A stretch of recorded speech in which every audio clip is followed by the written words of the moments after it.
Well, hello. This is another chapter in the D'Amato's vlog.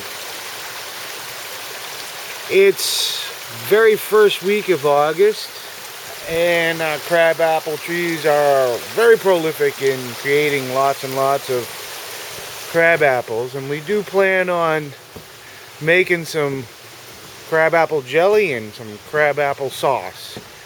There's my wife with some of the harvest from today. Some beautiful green onions, which I happen to love. In the garage here, it's a little dark, so I'll turn on the light. We got our rabbits. I built a bigger cage for them. So these three boys are hanging out. They're getting a little bit bigger. And we're getting a female probably this week from a friend, and we're going to trade and diversify our stock that way. There we go. Mine. Yeah. Yeah. Okay. Our chickens are doing good.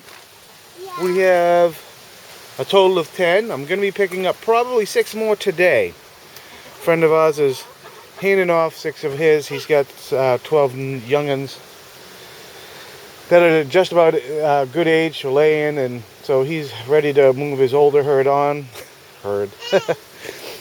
In any case, we're going to be taking them on, and they aren't the most prolific layers, but they do really well as far as the quality, and they're good old birds. And this is the garden. This is our 2 raised beds, which did okay. We do have some nice peppers in here. The carrots the kids have been eating before they're of any real size, but that's okay. We're growing it for them just as much as for us. In the other one we have some beets, and we got some herbs, and they're like dill and whatnot.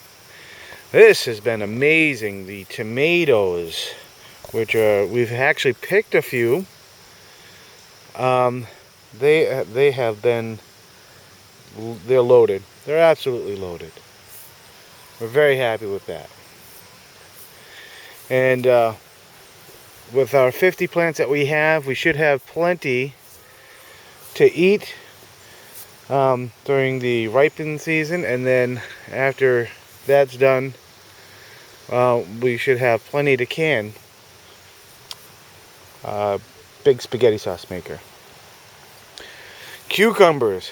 Our kids eat them like candy, and we've pulled out, I'd say, about 30. The chickens have had some. And there's some more tomatoes. And some squash. Now we've pulled out a little bit of squash, not a lot. Still a little bit on the early side. Is that cornfield? Woo! Like I said, this is more for fun. We don't actually expect to get anywhere with it, but our kids really love corn, and they wanted to grow their own. And this is evidence of a deer. Deer have been coming up here and eating on it. Here's more of the green onions. We got a lot of rain last night. So things might look a little odd. And some more dill. And over here some more squash.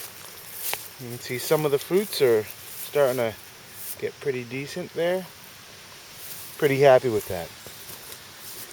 All in all, the garden's done really well. Next year we're gonna, and of course we did this with a little bit of pesticide, not a lot. Just a spot pesticide when we saw a problem with our ants and our tomatoes. We tried to take care of it. Next year the plan is I'm going to be rebuilding a chicken coop, an actual chicken house. I'm actually going to be doing that today and tomorrow, I think. And we're going to build a fenced-in moat around the garden, so our chickens can be a really good pesticide. That's some potatoes, by the way, that are buried in there. And we've gotten some potatoes. They didn't do really as well as what we wanted to. A lot of them died off. So we're trying to figure out what the best things for our land is. Dash, your time is short. Your time is short. Oh, say ba. Meh. He ba's like a, yeah, there you go. Yeah, alright, Snickers or Wendy's. The pigs, they think it's time to get more food, I guess.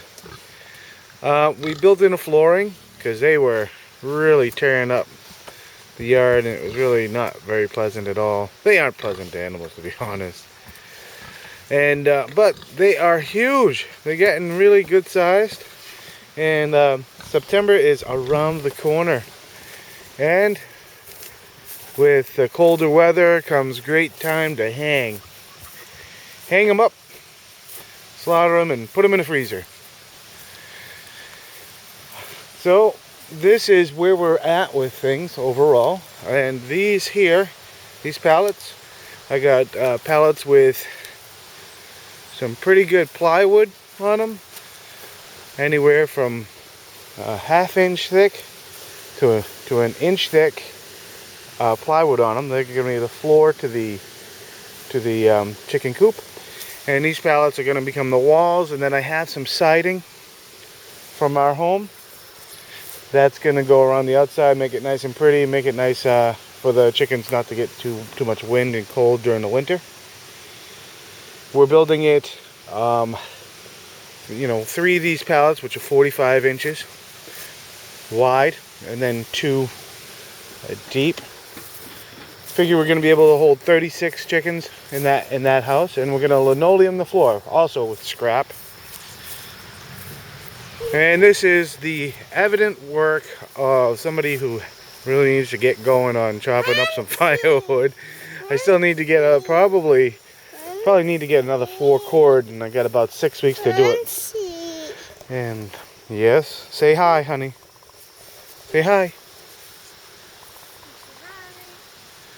No. He just wants to have the camera, I suppose. But we're really happy with the way things have gone. In a few weeks, we're going to be getting our breeding pair of dairy goats. And we're looking at having almost 2 years without getting anything out of them.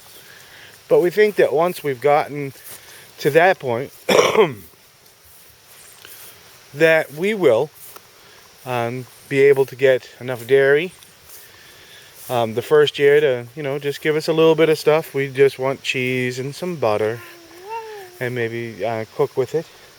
And then the year following we'll expand to like 2 or 3 females, 1 male, and it should get better from there. We bartered for the goats, so they aren't really costing any upfront money. And out of the larger animals, pigs were expensive. Goats are not as expensive. They forage for a lot. During the winter, of course, they're more costly. The rabbits are pretty good priced for food, which we supplement with some of our greens, but we can't do too much of the green stuff because it definitely shakes out in their bowels. Chickens. Thank you for telling us that. The chickens are really good layers, and we are about at the point that once we get these 6, we could probably sell a dozen or 2 dozen a week, because we go through a lot of eggs. We don't buy bread, we make bread, although I do have a penchant for hamburger buns. So we use a lot of eggs in a lot of our, and you know, we try to really make everything here as much as we can. So we go through a lot of eggs, but we might be able to sell 1 or 2 dozen a week, which at $2 a dozen, we'll say 2 dozen a week is going to be $4 a week, $16 a month, which is 2 bags of feed, which means that they'll be break even, free. Chickens will be free, which will be great.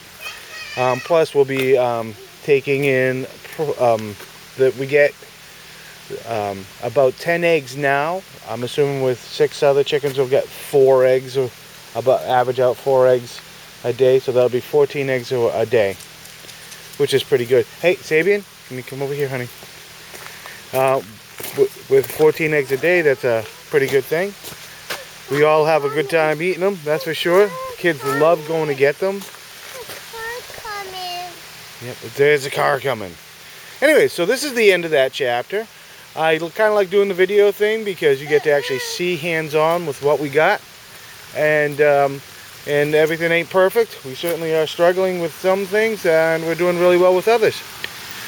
We are finding that this way of life is amazing. It is such a different change in the things that we do, how we act, and it's been nothing but good in that regard. Thank you for listening to the Joe D'Amatos Homestead blog. Thank you, and have a good night.